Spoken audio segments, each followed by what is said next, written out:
I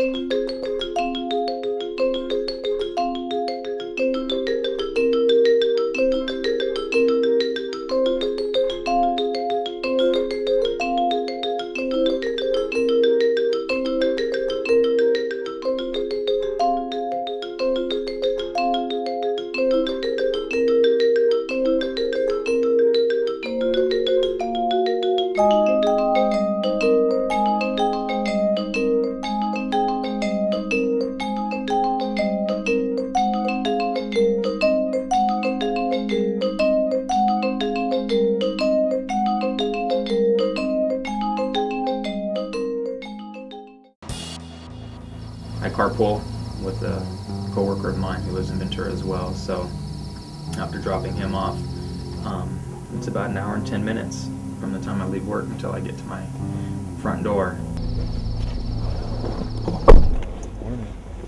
When I first started, I lived in Ventura, so I commuted from about 1995 to 97. I moved to Santa Barbara in 97, and I moved back down here in 2003. Santa Barbara County is in danger of becoming a geriatric ghetto, and what I mean by that is that the population is aging, it's becoming more wealthy, sort of like a big leisure village, as young, relatively healthy retirees move in, and they displace families, young families with children, and we end up with a bimodal population, a population of these rich retirees and young, low-wage, low-skilled workers taking care of them. The lack of housing in a region is definitely an environmental issue, and specifically because when we don't provide housing for the workers who contribute to our region, the economy and services, we basically are forcing them to become commuters. And certainly that's the case of Santa Barbara, where over the last 15 years or so, housing policies have definitely not kept up with the demand. And as a result, we've created a growing population of commuters that are congesting our freeways and our streets, and also contributing to air and water pollution from the increasingly heavy burden of traffic. Oh, there is traffic. Yeah. Oh, so we just missed I it coming jinxed north. it, sorry guys. No, this, I was saying earlier, depending on when you leave, if you're a few minutes here or there, usually we'll hit it closer to the Montecito area, but today we're gonna hit it just coming out of car.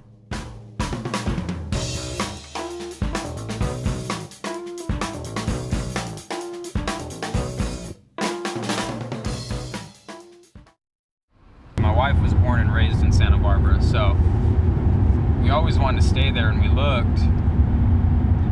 And back in 97, 98, you know, like the saying is hindsight's 2020.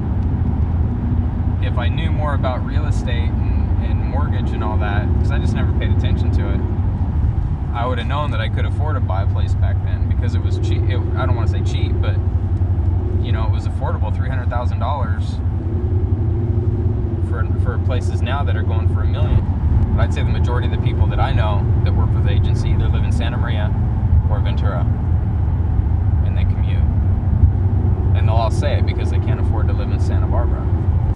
In fact, what we know is that 30% of all job offers that we provide will be turned down.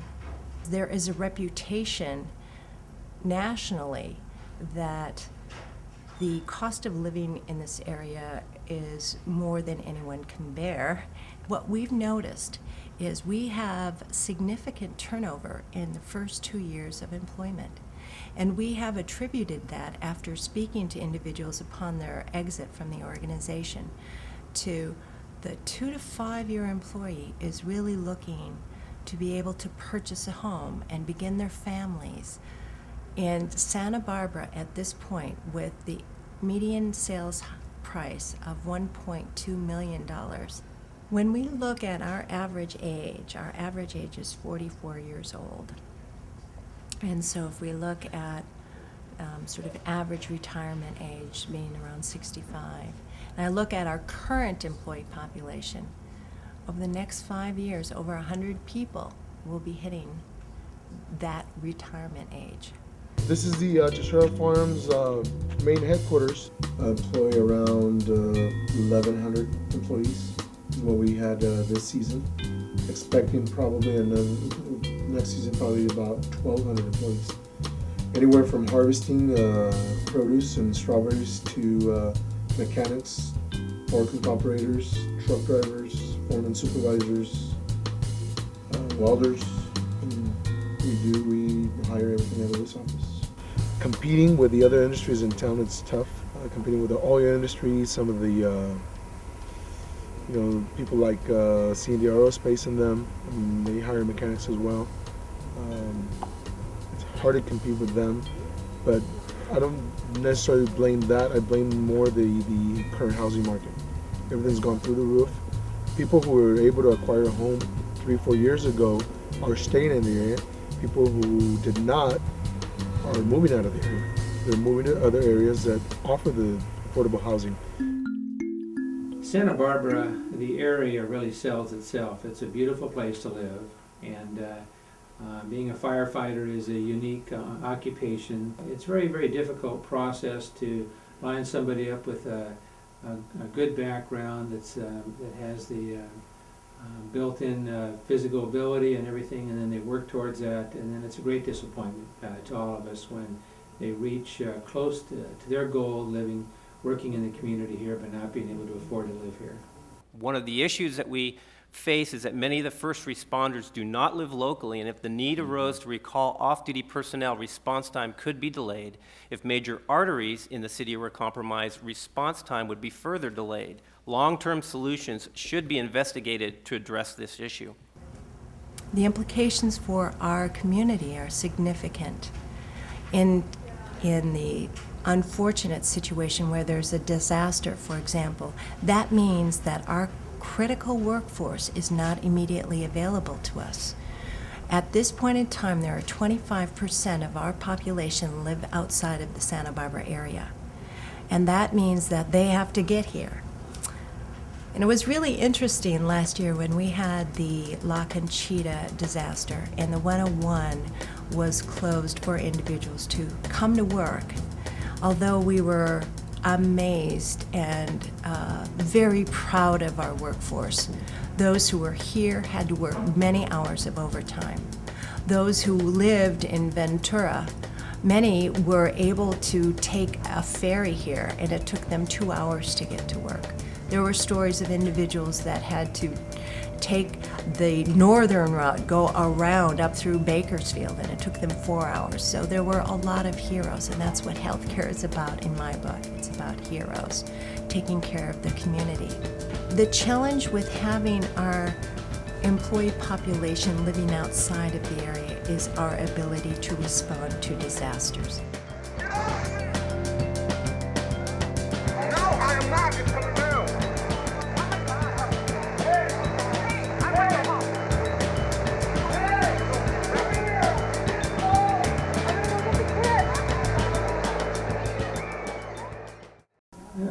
We did take a survey a while back, and about 1/3 of our staff lives outside the county, and that's separated almost 50% up north in San Luis Obispo, and another 50% of that 1/3 down in Ventura County.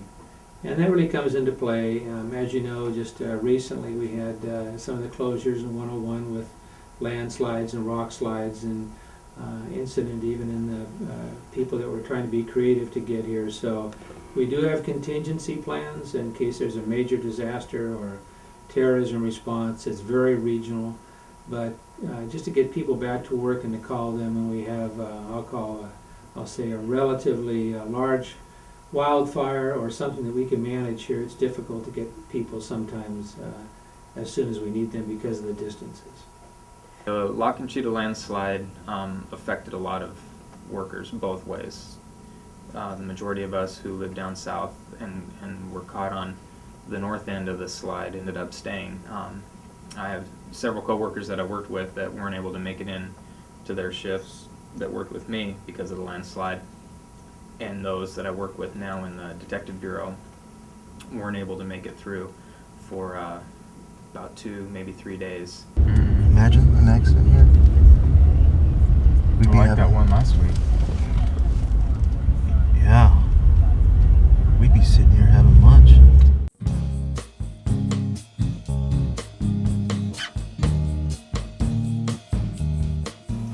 I live in San Luis Obispo and I commute here 60 minutes. One of the biggest factors is just paying for gas right now, and we spend probably close to $400 or $500 in just gas for his vehicle a month. We might not make quite as much, but we make more of an impact on our students than we do at, say, Bakersfield High School or the Los Angeles area. So that's one of the reasons I came here. Okay. So, but it didn't hurt that I already owned a house in the area that I bought 20 years ago. Right? Nice. You know, I paid $36,000 for my house, where I look at people paying $750 now. I don't think it's affordable at all. We moved here from Virginia in July, and my husband is stationed at Vandenberg Air Force Base. The house is a 3-bedroom house, which we made into a 4-bedroom house, and it's just under $800,000. We can't afford that, but we have this realtor that worked out where we pay interest only, so we can afford it for the next 2 years while they live here, and then we'll be stationed somewhere else. And hopefully the market won't go down too much. You know, I'll be honest with you too, in 3 to 5 years, when my kids get out of high school, I'm leaving the area. I'm gonna sell my house and just get all that equity out of it, and I'm gonna go back east somewhere, go to Nebraska.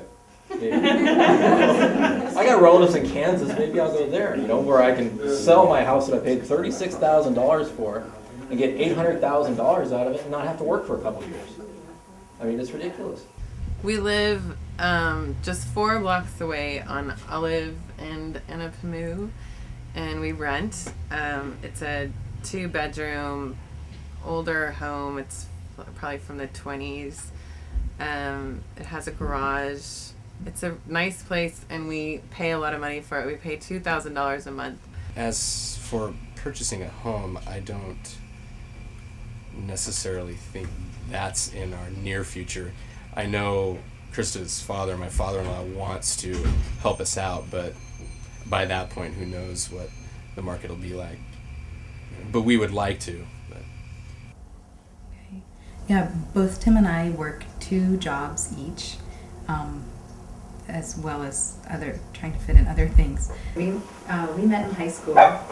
Tim went to San Marcos and I went to DP, and we just met and became good friends, and then Yeah, our school's better.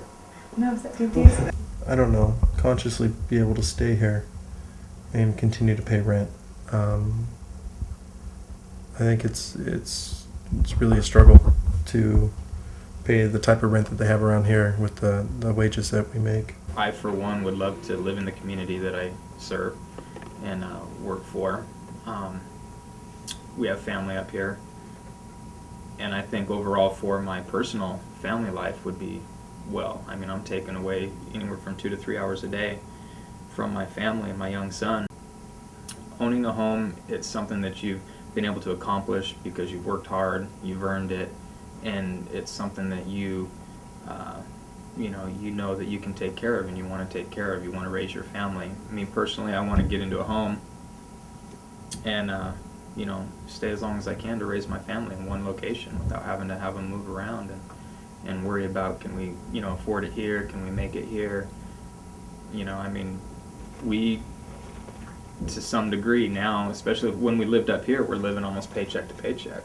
Being working for the county of Santa Barbara, you get paid well, but the way housing is going, it's just the average worker is unable to make it. Individuals like me who are, single family residences who you can't afford it. You can rent all you want, which is great to live here, but eventually, families want to buy, and it's just difficult. Well, affordable housing can actually contribute to the quality of life in a neighborhood. We know that affordable housing is exactly what's needed for our nurses, for our doctors, for the teachers in our schools, for the people who will take care of the elderly. They need some place to live, and building affordable homes near where they're going to work is actually something that makes life better for the people who live in those affordable homes, and also reduces congestion and things like that. So it's a clear benefit for the environment, and it makes a community a much more attractive place to live.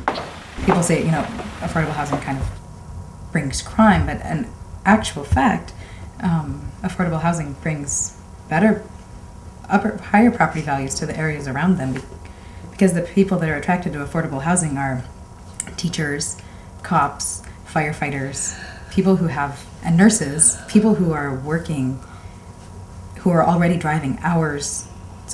I know several nurses who drive an hour and a half from places like Ventura or Camarillo or Santa Maria, because that's the only place that they can afford to buy a house.